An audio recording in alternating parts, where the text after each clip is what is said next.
Pois eu estava em Tramandaí, quando eu recebi o comunicado de manhã cedo, né? Aí pegamos o carro e voltei para Santa Maria. Aí fui lá no pavilhão ali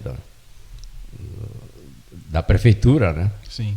Ainda tinha alguns, visitei um por um, falei, e veio a Globo, me entrevistou lá na hora também.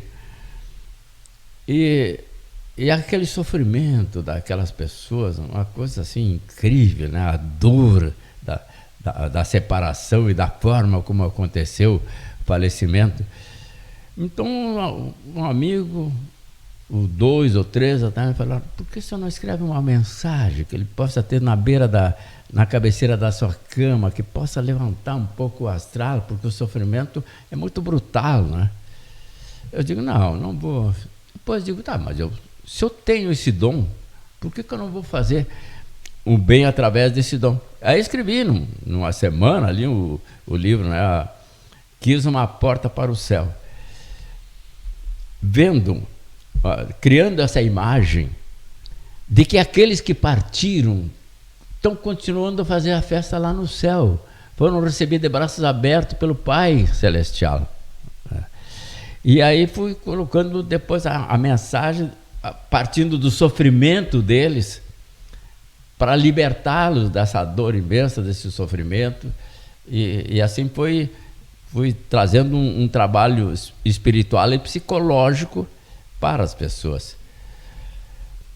Nunca ia imaginar que aquilo ia ser um incêndio contra mim. Não tem porquê, né? Eu achei aquilo coisa mais inaudita. E o pior é que aquilo foi entrando numa onda.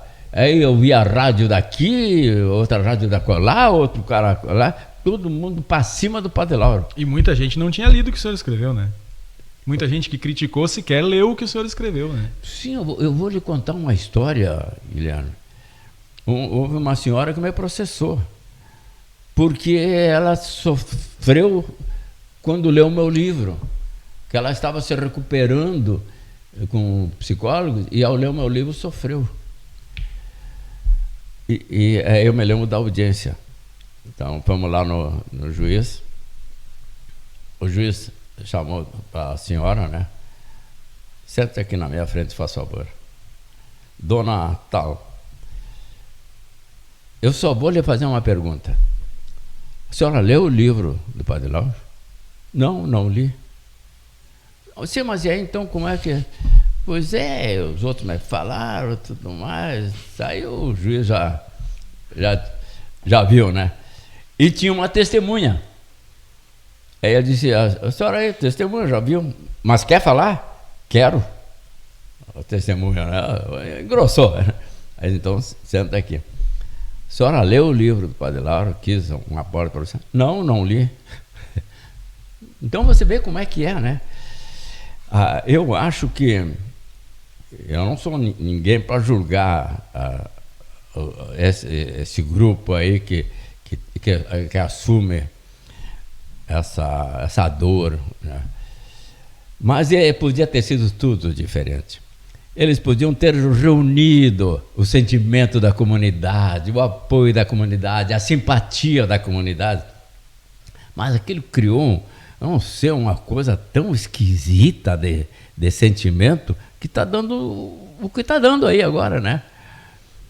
E eu até coloquei toda essa história na minha autobiografia, depois da leitura do livro. Eu acho que eles têm razão de ter esse tipo de sentimento. Mas tempos depois eu fui a Lisboa realizar um curso e no aeroporto encontrei um livro que falava do luto. E era um senhor que num acidente perdeu a mulher e os filhos. E ele ficou tão desesperado, tão raivoso, tão contra tudo e contra todos, né? Até que um dia ele resolveu mudar de pensamento, descobrir por que ele estava nesse estado.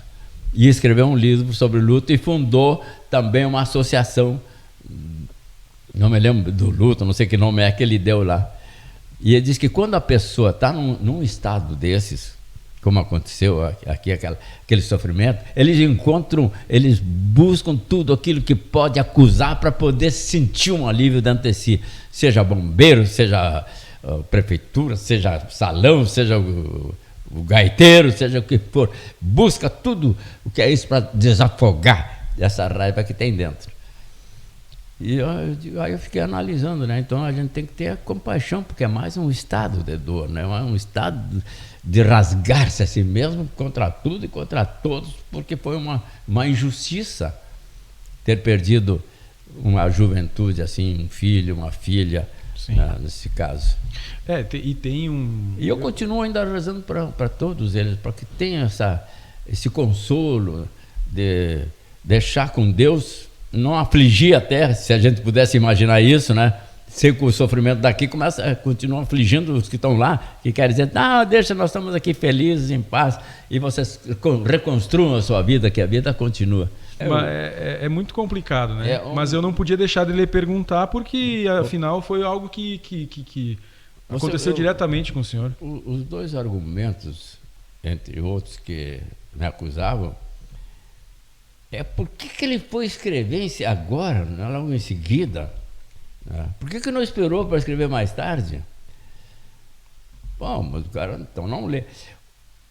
O livro Quis uma Porta para o Céu não é um livro histórico para trazer a história. Aí sim, tem que ser lá para trás, uns anos depois, quando a história aparece friamente, você descreve. Aí isso é um livro psicológico, espiritual para um momento de sofrimento, né?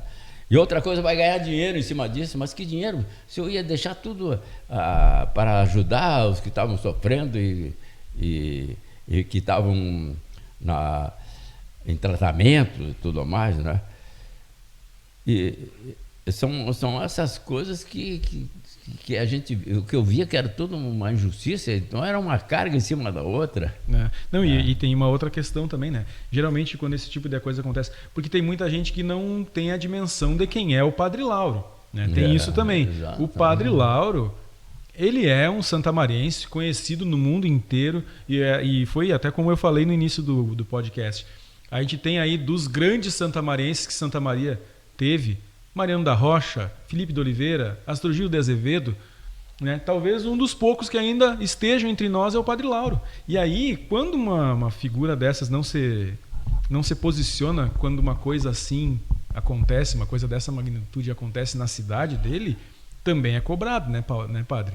Então, olha, aconteceu o que aconteceu, o Padre Lauro não falou nada, não disse nada, não escreveu nada. Então tem isso também. Eu não estou aqui sendo advogado em defesa de ninguém.